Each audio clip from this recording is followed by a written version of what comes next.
এই বিশ্ব ভালোবাসা দিবসের সাথে মুসলমানদের কোনো সম্পর্ক নাই। আমার প্রিয় ভাইরা, অশ্লীলতা নানা ভাবে, নানা নামে, নানা মোড়কে ছেলে মেয়ে একে অপরকে জড়ায় ধরতেছে, একে অপরকে চুমু খাচ্ছে প্রকাশ্যে, দিবালোকে, গণমানুষের সামনে।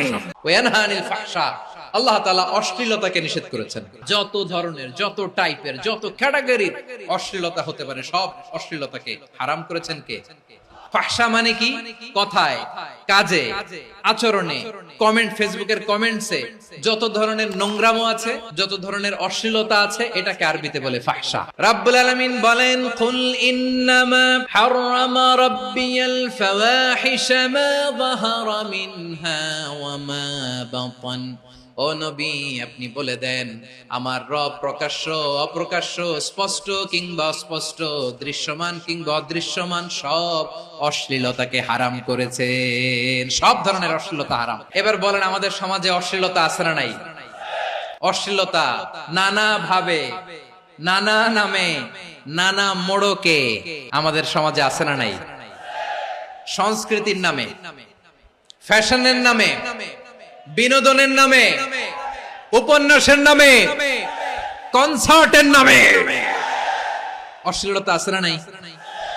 আপনি দেখেছেন কনসার্ট গুলোর অবস্থা? আমাদের তরুণ তরুণীরা, আমাদের যুবক যুবতীরা, আমাদের জেনজিরা, কি অবস্থা ওইখানে?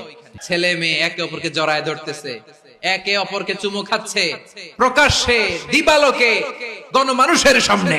রূপালী জগতের নামে অশ্লীলতা আছে না নাই? এই টার্মটা আপনারা জানেন না? রূপালী জগৎ আসলে কি রূপালী জগৎ না অন্ধকার জগৎ? আমার বোনেরা, আপনাদেরকে যে কি বলে তারা বুঝায়, রূপালী জগৎ শুনেই আপনি ভরকে যাবেন না। রূপালী জগতে যে নারী যত বেশি উলঙ্গ, সে নাকি তত বেশি সাহসী। বলে এটা একটা সাহসী নারী, খুব সাহসী পদক্ষেপ তার। যত বেশি শরীর থেকে কাপড় নামাতে পারবে, যত বেশি বস্ত্রহীন হয়ে নিজেকে প্রেজেন্ট করতে পারবে, সে নাকি তত বেশি সাহসী। আমার চট্টলার ভাইয়েরা, শয়তানের প্রথমে এজেন্ডা ছিল বনি আদমকে বস্ত্রহীন করা। সে আদম এবং হাওয়া আলাইহিস সালামকে নিষিদ্ধ গাছের ফল খাইয়ে তাদেরকে বস্ত্রহীন করেছে।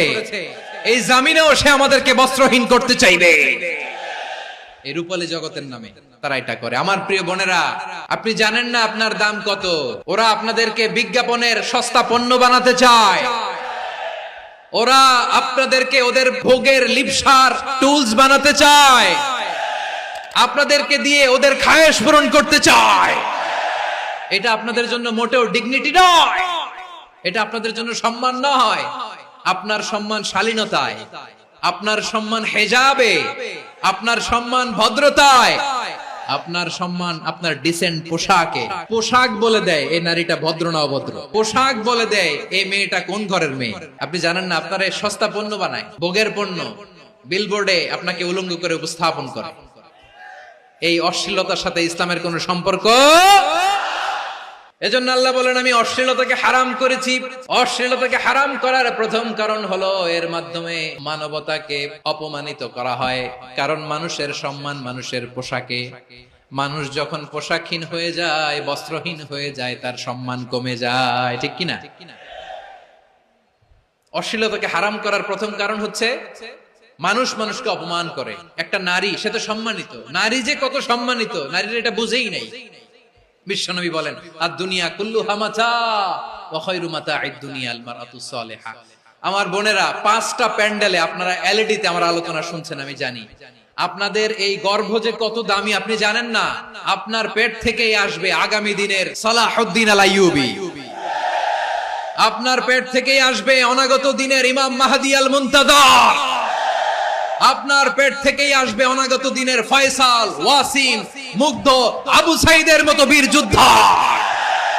আমার প্রিয় বোনেরা, আমার প্রিয় বোনেরা, বিশ্বনবীর কথার ওজন খেয়াল করেন। আদ-দুনিয়া কুল্লুহা মাতা ওয়া খায়রু মাতা'আদ দুনিয়া আল মারআতুস সালিহা। দুনিয়ার সবকিছুই অ্যাসেট, এর মধ্যে সবচেয়ে দামি অ্যাসেট নেককার নারী। আপনার গর্ভ যে কত দামি আপনি জানেন না। নিজের সময়টাকে কাজে লাগান, কোরআন পড়েন, সুন্নাহ পড়েন। আপনার অনেক দায়িত্ব ঘরে। You are the MD of your family. একটা family it's a very big institution. পরিবার একটা অনেক বড় প্রতিষ্ঠান। and you are the MD of your institution, আপনি এই পরিবারের MD, managing director of your family. এখানে আপনার কত দায়িত্ব। আপনি ছেলেমেয়েদেরকে তারবিয়া করবেন, আপনি আপনার স্বামীর জন্য ঘরটারে জান্নাতের নীর বানাবেন, আপনার জন্য জান্নাতের ডুপ্লেক্স বাড়ি ওইখানে তৈরি করে রাখবে কে? আপনি যে কত দামি আপনি জানেন না। নারীদেরকে আল্লাহ বানিয়েছেন উচ্চতর করে, নিম্নতর নয়। নারীদেরকে ছোট্ট জিনিস দিলে এটারে বড় করে দেয়, নারীদেরকে ভ্রূণ দিলে, শুক্রাণু দিলে নারী এটারে বাচ্চা হিসেবে উপহার দেয়, ঠিক কিনা? বিয়ের মাধ্যমে স্বামী যখন তার শুক্রাণু তার স্ত্রীকে উপহার দেয়, স্ত্রী রিটার্নে কি উপহার দেয়? ফুল ফর্ম বেবি, মানব সন্তান। আপনি যদি নারীকে বাজার এনে দেন, নারী এটাকে সুস্বাদু খাবারে রূপান্তর করে দেয়। আপনি তাকে একটা মুচকি হাসি দিয়ে দেন, সে তার কলিজা দিয়ে দেয়। কিন্তু যদি আপনি তার মনে কষ্ট দেন, সে আপনার জীবনকে জাহান্নাম বানায়া দেয়। নারীর মন বুঝতে পারলে নেয়ামত, বুঝতে না পারলে কিয়ামত। আপনাদেরকে যেন ভোগের সস্তা পণ্য বানাতে না পারে, আপনাদেরকে সচেতন থাকতে হবে। তাহলে কেন আল্লাহ তাআলা এই ফাহশা অশ্লীলতাকে হারাম করলেন? 1 নাম্বার, এতে হিউম্যান ডিগনিটি কমে। 2 নাম্বার, এতে মানুষের অধিকার নষ্ট হয়। আপনি বিয়ে করেছেন, এরে পরকিয়া করেন, ওর সাথে এরকম আছে না নাই? স্ত্রীর অধিকার নষ্ট করেছেন। আপনি বিবাহ সম্পর্কে আবদ্ধ হয়েছেন তার সাথে, আপনি পরকিয়া করেন ওই ছেলের সাথে, আপনি আপনার হাজবেন্ডের সাথে বিট্রে করেছেন। এজন্য আল্লাহ অশ্লীলতাকে হারাম করেছেন। অশ্লীলতাকে হারাম করার আরেকটা কারণ হচ্ছে আল্লাহ তাআলা এই হিউম্যান জেনারেশনকে এটাকে প্রিজার্ভ করতে চায়। হিফজুন নাসল, এটা মাকাসিদুশ শরিয়ার অনেক গুরুত্বপূর্ণ একটা মাকাসিদ, অনেক গুরুত্বপূর্ণ। আপনার নাসল, আপনার জেনারেশনকে সংরক্ষণ করা। এই যে আসতেছে ফেব্রুয়ারি, কত ফেব্রুয়ারি জানো? এটা কি বিশ্ব ভালোবাসা দিবস? হ্যাঁ, কি দিবস? এই বিশ্ব ভালোবাসা দিবসের সাথে মুসলমানদের কোনো সম্পর্ক নাই। আমার প্রিয় ভাইরা, এই যে আপনি অবৈধ সম্পর্কে জড়ালেন, কেন আল্লাহ অশ্লীলতাকে হারাম করেছে দেখেন। বলতেছিলাম যে এটা আপনার নাসল, আপনার জেনারেশন, আপনার লিনিয়েজ, আপনার বংশকে প্রিজার্ভ করা। কে কার বাবা, কে কার মা, বাবা মা জানা, প্রজন্মকে প্রিজার্ভ করা, এটা ইসলাম ওয়াজিব করে দিয়েছে। এই যে অবৈধ সম্পর্কের কারণে, বিশ্ব বেহায়া দিবসের কারণে, এগুলোর আউটকাম, আউটপুট হিসেবে মাঝে মাঝে ঢাকা মেডিকেলের ডাস্টবিনে নবজাতকের বাচ্চার কান্নার আওয়াজ শুনতে পাওয়া যায়। চট্টগ্রাম মেডিকেলের ডাস্টবিনে নবজাতকের কান্না শুনতে পাওয়া যায়।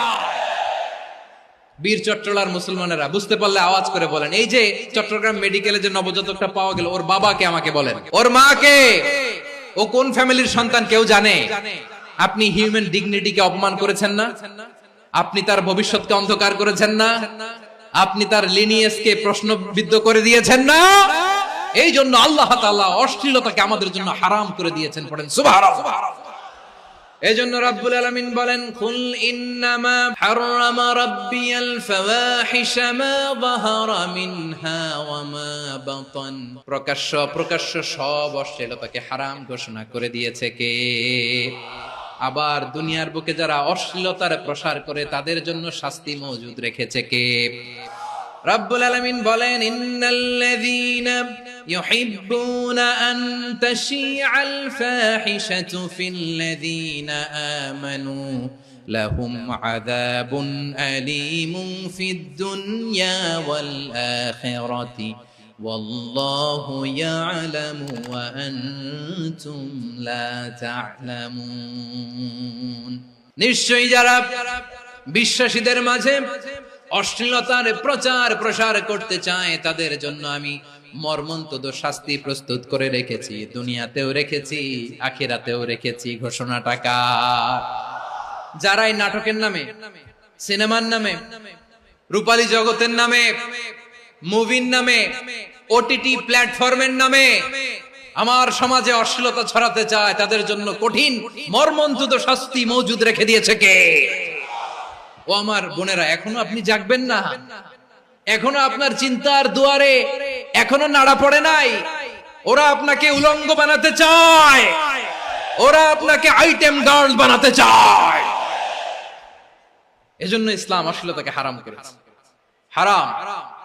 ইসলাম বলেছে যোজন যোজন দূরে থাকো, ওরা বলে না কাছে আসো, কাছে আসার গল্প, ক্লোজ আপ ওয়ান, কাছে আসার গল্প আছে না নাই?